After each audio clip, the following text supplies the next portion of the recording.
দলের ভারপ্রাপ্ত চেয়ারম্যান জনাব তারেক রহমান চেয়ারম্যানের দায়িত্ব গ্রহণ করায় সন্তোষ প্রকাশ করেছে।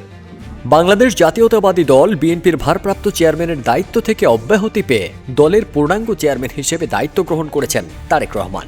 কিউব হোল্ডিংসের গল্পে সেই রেখাটি আঁকা হয়েছিল আজ থেকে 1 যুগ আগে। নকশাই আমাদের ভাষা। Cube holdings limited. 9 জানুয়ারি রাতে বিএনপির গঠনতন্ত্র অনুযায়ী তিনি আনুষ্ঠানিকভাবে এই দায়িত্ব গ্রহণ করেন।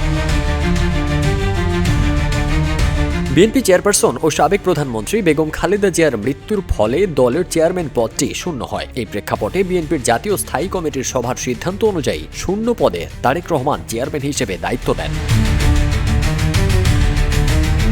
দলীয় গঠনতন্ত্রের বিধান অনুযায়ী চেয়ারম্যানের পদ শূন্য হলে সিনিয়র ভাইস চেয়ারম্যান অবশিষ্ট মেয়াদের জন্য চেয়ারম্যানের দায়িত্ব গ্রহণ করবেন। সেই ধারাবাহিকতায় তারেক রহমান স্বয়ংক্রিয়ভাবেই বিএনপির চেয়ারম্যানের দায়িত্বপ্রাপ্ত হন। তবে দলের সর্বোচ্চ নীতি নির্ধারণী পর্যায়ে সর্বসম্মতিক্রমে তারেক রহমানকে চেয়ারম্যান নির্বাচিত করার সিদ্ধান্ত নেওয়া হয়।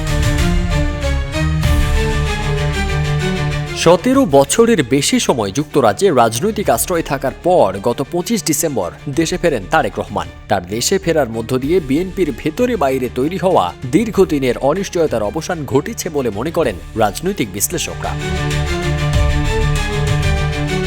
বিএনপি আগেই ঘোষণা দিয়েছিল ত্রয়োদশ জাতীয় সংসদ নির্বাচনে দলের নেতৃত্ব দেবেন তারেক রহমান। অন্তর্বর্তী সরকারের ঘোষণা অনুযায়ী আগামী 12 ফেব্রুয়ারি এই নির্বাচন অনুষ্ঠিত হওয়ার কথা রয়েছে, যেখানে তিনি প্রথমবারের মতো নিজে সংসদ নির্বাচনে অংশ নিতে যাচ্ছেন। তারেক রহমানের এই দায়িত্ব গ্রহণ বিএনপির জন্য একটি নতুন অধ্যায়ের সূচনা বলে মনে করেন রাজনৈতিক বিশ্লেষকরা। ফারদিন সানি, রূপালী বাংলাদেশ।